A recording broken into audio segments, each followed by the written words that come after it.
Hi guys, welcome back to the channel. Struggled a little bit to get this mic pinned anywhere, so I'm just going to hold it for now. So a little bit of a quick video this morning. I've got the Nikon Z6iii with the 24-70 f4 lens. Autophoto was running a competition that they allowed you to borrow the Z6iii for 24 hours, and you can shoot some video for them and enter the competition. And then I decided to hire the 180-600 lens, which is a f5.6 to 6.3, just like the Sony 200-600 lens.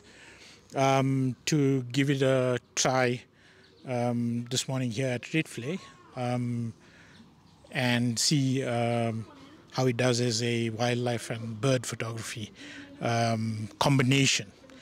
So oh yeah, I am at Rietvlei. I'm at the coffee shop this morning having some coffee, so excuse some of the noise. So I made some notes on points to talk to, so I'm just going to keep it here, and then hopefully I don't forget anything. But yeah, it's just the notes to give some guidance on, you know, the camera, the specs and things like that. So I'm going to put this lens down for now. Okay, so the Z6iii or the Z6iii, depending on how you said say the letter Z, is a mid-range Nikon full-frame mirrorless camera, released earlier in July, and is the third iteration of the Z6. The Z6 is sort of the entry into Nikon's full-frame mirrorless camera range. They then have the Z7, the Z8, and the Z9. With the Z9 being the flagship camera. The Z6iii is advertised for 54,995, so 55,000 Rand, and will therefore compete with the likes of the Canon R6 II and then the Sony Alpha A7iv. The A7iv being the oldest camera, released about 2 years ago in February, and then the Canon R6 II was released last year in February. So the Nikon is the latest from the three big camera producers in this sort of price segment, and with the capabilities, I think, comparable amongst the three, but I'll get into that maybe later into the video. So I have not used the Canon R6 II at all, and the Sony A7iv, I've used the predecessor to that, the A7 III, as my camera for a long time. So the comparison that I'm going to give today is more about the use and how it feels in the hands than a direct comparison on the three cameras. And then I'll maybe just go through some of the specs that are important that you can then compare the three with. And if you are looking to buy any one of the three, then hopefully that can give you some guidance as well. So the Z6iii is quite a, well, bulky camera. Even with this 24-70 on, it feels quite heavy. And I'm used to even my A1, which is, I think, a little bit lighter. This camera comes in at about 730 grams without the lens, and then with the lens is, I think, closer to about 1.5 kilos with that 24-70 lens. With the 180-200 lens being, I think, 2.1 kilos, that makes about almost, 2.83 kilos when you out with the 180-200 on the camera body. I've been using the Z6iii for about, well, less than 4 hours this morning, but I got it yesterday and I set it up. The menu system is quite easy to go through and set up. I think there's two things that I found difficulty with. It has a small button on the side here for the viewfinder mode. So, well, viewfinder and monitor modes. So you can set up the menus where you can cycle through either viewfinder only, monitor only, or viewfinder priority, where when you pick the camera up to your eye, it then switches to the viewfinder. And for some reason, the default is monitor off in photos and viewfinder only in photos. So I had to go through the menus and change that up. I think the other menu item that I can highlight is the autofocus settings, and there not being sort of a shortcut button to the autofocus settings, because you have to go into the menu, I think, unless you set up a custom button, and then you can scroll through the autofocus settings. We'll go through what the autofocus settings are and how they felt a little bit later as well. But I think the sort of bulkier body, the heavier body, does come with a few added advantages. The weather sealing apparently is quite good. I haven't obviously had a chance to test it, but I know, like on the Sony in particular, the A7iii dust got in a lot. So this one's a little bit better weather sealed, and then it's also got in-body stabilization, which when I was using the video, I found to be quite good, and I'll add some video samples later in the video as well. So then, to go through a couple of the specs of the camera itself, the Z6iii is a 24 megapixel camera with what they're calling a partially stacked sensor. So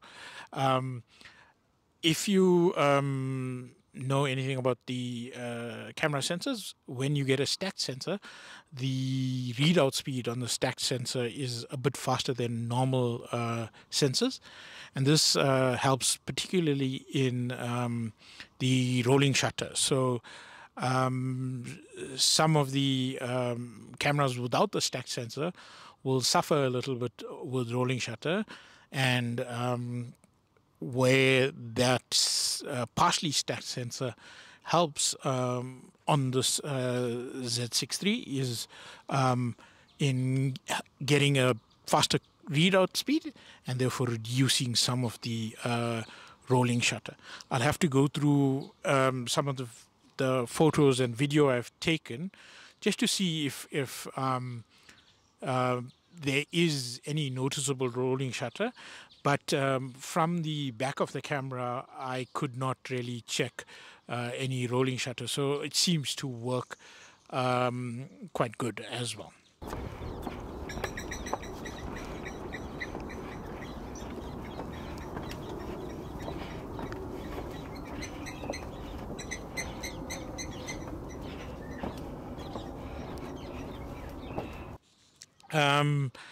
Then if you compare the sensor then to the R6 II, the R6 II also is a 24 megapixel sensor, and then the Sony A7iv is a 33 megapixel sensor.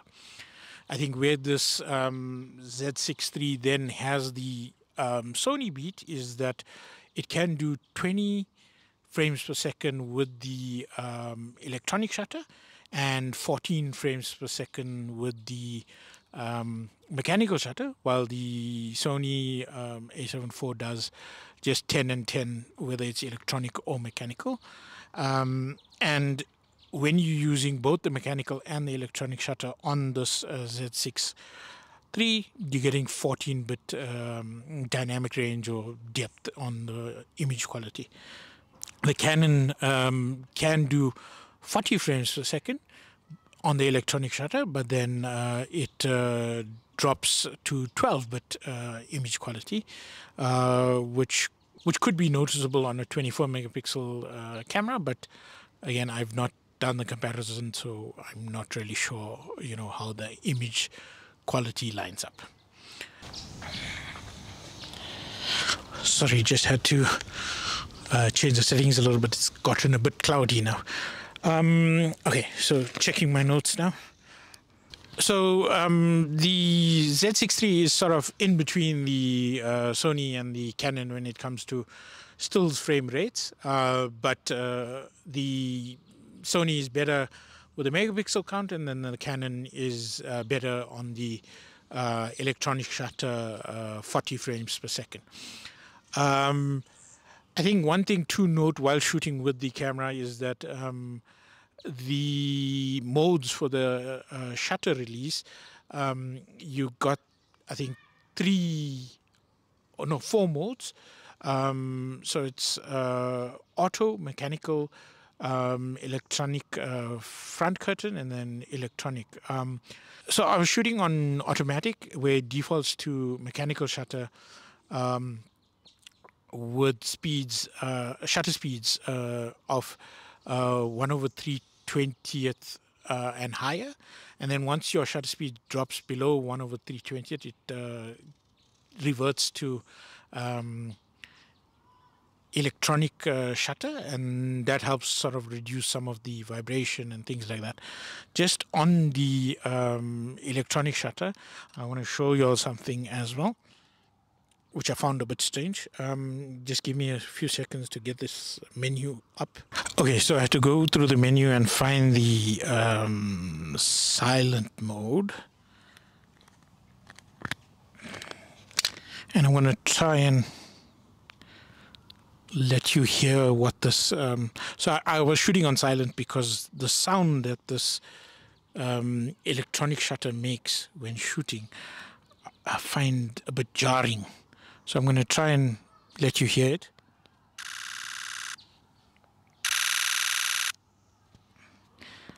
So yeah, obviously the electronic shutter is a sound that they put in, but it's a bit different to what I'm used to on the Sony. Even with the silent mode turned off, and that sound is, I don't really like it.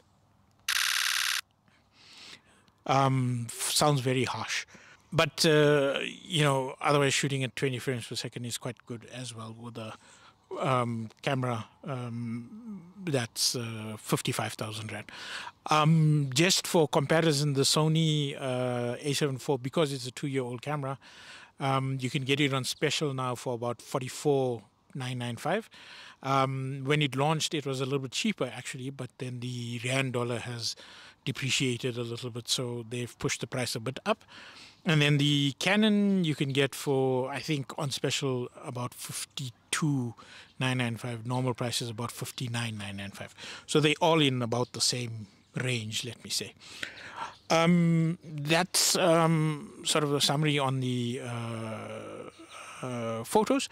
I think on the video shooting, I've been shooting 4K 60 most of the morning, and the video on the back of the camera looks quite good, and I'll add some video from this morning just so that you can see as well 4K 60. The Z6iii can do, I think, up to 6K 50 or 6K 60, which it can then output, I think, as Nikon RAW, and then it can do also 5K, a few 5K modes as well. I think 30 and 60 as well. It can also do 4K 120 in camera, so it's quite good with the slow motion as well. When we looked at when we look at the Sony, the 4K 60 is possible, but maybe cropped. I think it's got a 1.5 crop. So the Nikon does not crop the video. It's full frame video. And then the Canon can also do 4K 60 quite easily as well. So then looking at some of the other specs on the camera, the Nikon does have a better viewfinder and a better monitor, and I quite like the quality while shooting with it this morning. And then let me see if I've missed anything. The Nikon also has dual card slots, so it's got a SD slot and a CF Express type B slot. When you're shooting 20 frames per second, you can save to that, and it doesn't really buffer. It doesn't. I think it's got a big enough buffer where it doesn't really slow down the camera at all. I've been shooting with a SD card and not had any issues with the buffering this morning, so that buffer is quite big, I think. The camera does have a button on the back of it, just here, where you can switch between the photo and video mode, and it's quite conveniently placed if you're shooting from behind the camera. I think for vlogging and things like that, that button is quite difficult to locate being behind the camera body. Yeah, it's convenient if you're shooting video of other people. When you're trying to vlog with the camera, you may find some problems. Then I think just on the dial, the front dial is not raised, or how do you say, it doesn't stand out. So I had the front dial set to aperture, and luckily you don't have to change the aperture that often, but the dial can be almost missed by your finger because it's not because it doesn't stand out as much. Then it's got a second dial which you can use for shutter speed. It has an ISO button. I'm used to a third dial that I set the ISO to on my A1, and I think you can also do it on the A7 IV. I'm not too sure if the Canon has 2 or 3 dials. I think it may have 3 dials. And then it has a exposure compensation button again that you then press and then hold and use the dial to change. It's also got a top screen display, which is quite convenient, and tells you what your settings are when you're shooting, so you don't have to look at the back or through the viewfinder if you are using the camera at a low angle or something like that. I think one of the features that the Nikon does have, but I haven't had a chance to actually try out, is a pre-capture mode. It can do up to 1 second of pre-capture, but I think it may be JPEG only, so the files may not be as usable.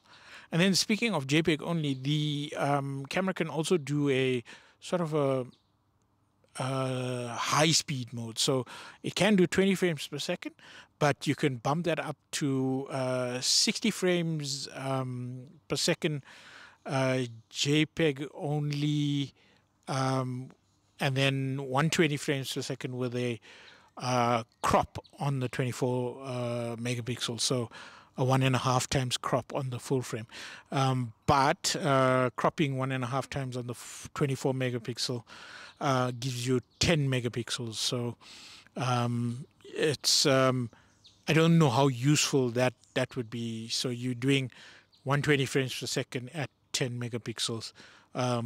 So yeah, I don't know how useful those files would be. I've not had a chance to give that a try.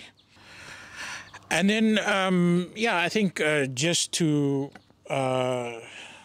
tie it back into the lens that we were shooting in this morning, Nikon does have a good range of wildlife lenses. So if you are looking to get into a wildlife setup, getting something like the Z6iii allows you to get, this 180 to 600.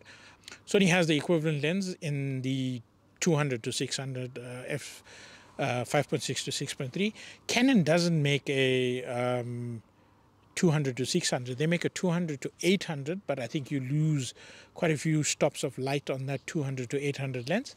And then they also make a 100 to 500 and that one is f7.1 on the long end, so you're losing a third of a stop of light on that as well. And then Nikon also has a lot of these PF lenses and some of the new Z mount lenses, like the 400 f4.5, I think it is, and then the 600 and 800 PF, if I'm not mistaken, where it's a little bit cheaper lenses with a little bit larger aperture, and then you pay a little bit less than the full let's say 600 f4 or the 400 f2.8 lenses. So Nikon lens offering on the Z series is quite good already, so it covers quite a good range. I think then lastly, on the test this morning while I was out in the park, I started off with a full battery, and we are now down to half battery life, just shooting this morning some video and photos. I've done about 500 photos, trying to do some tracking and some video as well. So yeah, I have been using the camera a lot. I think just while I've now remembered on the tracking itself, a couple things I'd like to mention. So I think you only get tracking on what is called a 3D autofocus tracking mode. The others are just point, and you can't really track on that, or on the single point at least, which I tried, you don't really get tracking on that. And the 3D tracking can sometimes, while you're shooting, jump off the subject matter. So we were shooting stuff that was a little bit far this morning, but just looking at the back of the screen, I'm seeing that, in a burst, there were times where the subject matter was in focus, and then for whatever reason, it jumps off out of focus and then back into focus. I think I've gotten used to the Sony tracking where when it is tracking, it changes the color of the autofocus. So it goes from gray to green, and you know that you are tracking a subject that way. And you can set the color, I think. Nikon has a yellow sort of autofocus in the 3D tracking mode. And then it doesn't change color, so you don't really know what it is tracking or whether it is tracking or not. And then what I also found a little bit jarring was that when you are shooting, so if you shoot a burst, you get a little bit of lag on the viewfinder as well as the monitor. So, you'll be following a bird around, and then you start shooting. And then because of the lag, the bird will move and the viewfinder is not where the bird is. I think that's a way to avoid the blackouts. There may be a little bit of delay on the viewfinder and the monitor, but then what that does do is you can lose track of where the subject is in the frame as well. So yeah, I found that a little bit startling at times, so it takes some getting used to as well. Yeah, so I've had a good morning in the park, and I'll add, like I said, I'll add the photos and the videos in, so you can have a look at some of them as well. But I have to go give this camera back.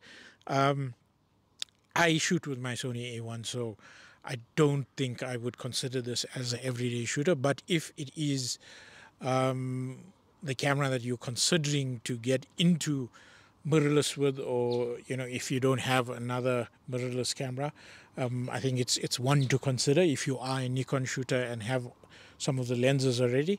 I'm not too sure if you're a Sony shooter, if this Z6 would be what would attract you across to Nikon, because it's more expensive than the Sony equivalent and lower megapixel. If you're a Canon shooter, again, I'm not too sure if this would be the one that would draw you across. The Canon R6 II does have that 40 frames per second, so it's a little bit better, even though it's 12 12-bit photos. And yeah, I think Canon has been out a year and a bit already, and the Sony has been out 2 years. So you could get second-hand bodies at cheaper prices, and you'll get specials on them as well, more likely than the Nikon, which was just released now. So a good experience shooting with Nikon for the first time for any extended period of time. Takes some getting used to, on the dials and the menus and the buttons and stuff, but I really did enjoy it. And if you are a Nikon shooter and you're considering this, I think it's a good camera to consider. There are, there is a Z7 II, but I don't think a lot of people consider that. I think the next step up is the Z8, and the price difference between the Z8 and the Z6 is, I think, significant enough where you'll get a lot of people actually choosing the Z6iii as well. So I'm going to sign off from Rietvlei from the coffee shop, and we'll catch you on the next video.